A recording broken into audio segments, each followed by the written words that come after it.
First of all, thank you for becoming the volunteer and the coach or a manager of your team. The purpose of today's meeting will be just to quickly outline some of the expectations or tricky bits and pieces that you can expect over the summer comp and over basically the span of your whole summer season in that sense. Awesome. I just want to point out basically that we have the summer comp set up for all age groups. Your age group is not the only one playing. As you can see visually in here, there is quite a few of the teams registered. We have 63 teams right now in the competition. Not all of them have even number of teams. That means in some competitions, as you can see on the left in here, you will need to expect double headers. Double headers exist, so basically the teams that normally would have a bye do not have bye and have a game.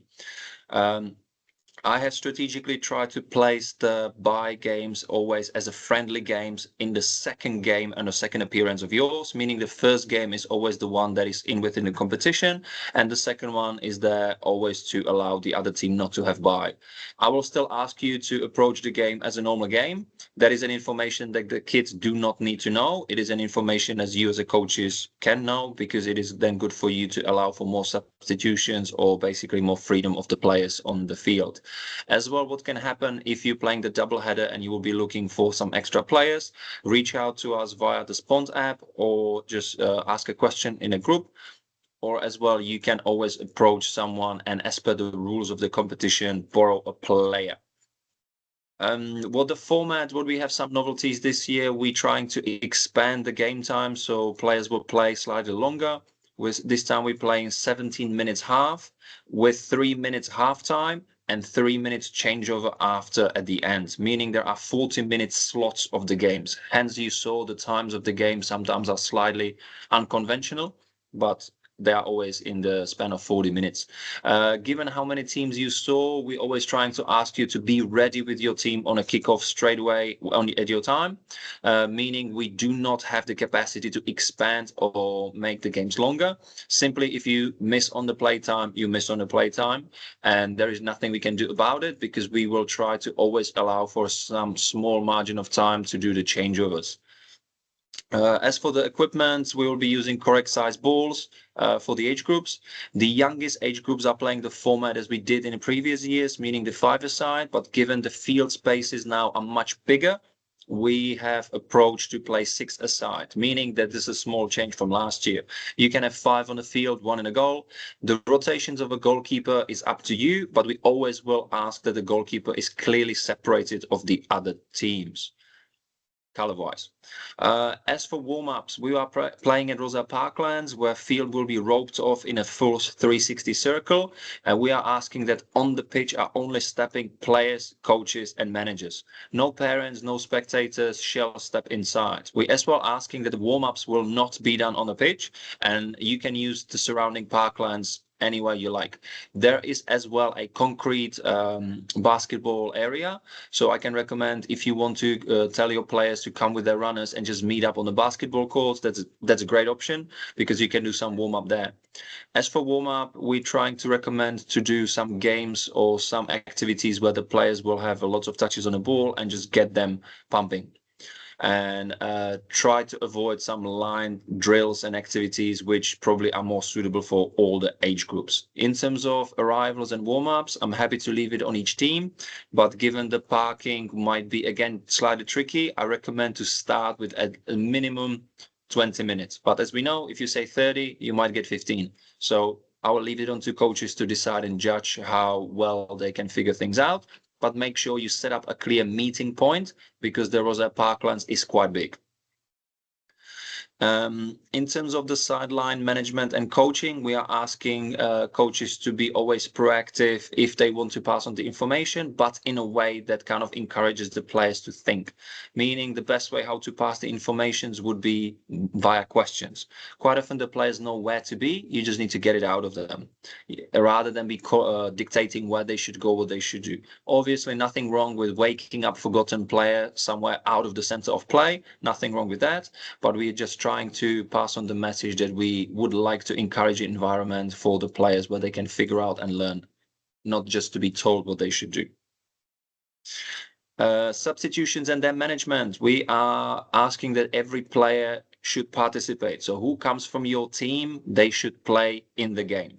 In terms of substitutions, giving the playtime is quite similar to your normal winter season. The recommendations would be in the middle of the first half, in a half time, in the middle of the second half. Otherwise, you can, of course, substitute every 2-3 minutes or as you feel like that you need, or the players basically are tired. It's up to you. But generally, I would suggest maximum the 3 substitutions in the game is probably enough. The way how to best manage it is if you're substituting a player, try to always put them in and out of the similar position, meaning try to avoid in the first 3 minutes, the player will play left back. In next 15 minutes, he will play the striker. In another 3 minutes, he will play goalkeeper. So those changes do not help the players as well to be confident on the field, especially if they're starting. It's always better to have them in a similar playing positions throughout the whole match. Shall it be an attacking position? Shall it be a defending position? As for goalkeepers, again, up to you, but a recommendation would be at least one half for the same goalkeeper, because the rules are slightly more tricky for them and they simply need to get a bit of the consistency. Again, nothing wrong if each player will play one match in goal. In terms of key rules and reminders, there are no offsides, but goal can be disallowed if someone is literally goaltending. Goalkeeper must throw or roll the ball only. They can't punt it over as a drop kick, but we know that from winter season. If a goalkeeper receives the ball back with their feet, and they can play outside or over the halfway line, sure, no problem whatsoever. The ball is live when a goalkeeper will put the ball on the floor after their save. Obviously not during goal kicks, but when there is a play situation, someone has a shot, goalkeeper saves it, puts it on the floor, the ball is live in that instance. That means no game leader will be pushing away the players from the ball. The game continues as such. That means players can take the ball of a goalkeeper and score. Game leaders are instructed to do indirect free kicks. There are no direct free kicks happening in our summer football. And basically, we are asking that the opponents will always be at least 10 meters away from the ball in the restarts during the goal kick, which in our case will be trying to enforce halfway. 5 meters is for any throw-ins, any corners, and indirect free kicks. Quick restarts are encouraged, meaning we will not try to allow too much time for building a wall and some other things. We will try to encourage a quick restart of the play. Slide tackles are allowed, but they cannot be in a dangerous manner. Reminder, anything from side or behind of a player is a dangerous manner. It is up to the game leader to judge. We need to clearly see that the slide tackle only included and involved the ball and no contact with the other player was done. Launching the ball over the halfway is another specific thing, because you will see that the penalty boxes in our summer comp are very big. We're testing this idea where I'm trying to encourage the goalkeepers to be more part of the play, meaning we're trying to discourage goalkeepers to just be standing on a line. We want to invite them more further to the field. We need to see how this one will play out, but we're trying to request from you coaches, try to encourage your goalkeeper during the goal kicks to play short ball in. Game leaders will be our referees for the summer competition. Quite often they are players from our club between the span of 11 and 14 years of age. And we are asking you as a coach to be the role model to everyone else on the field in the way how we treat them. So we are asking you not to start any conversations in a manner of, referee, what did you do? Why is that? What's happening? Instead of it, feel free to approach us as mentors around the field, who will then pass the information to game leader. That does not mean that I'm forbidding you to talk to them, of course not, but please do everything in a manner when you're asking a question, not that you're directing them from a position of adult to a young children. That's not acceptable. After the game, quick debriefs are welcome. I would only ask you that the team debriefs will be focused not on the result, because the young kids are very sensitive on the results, and as soon as you as a coach start to put very big weight on it, it will happen, but sometimes it will cause problems. So that's all I'm trying to say.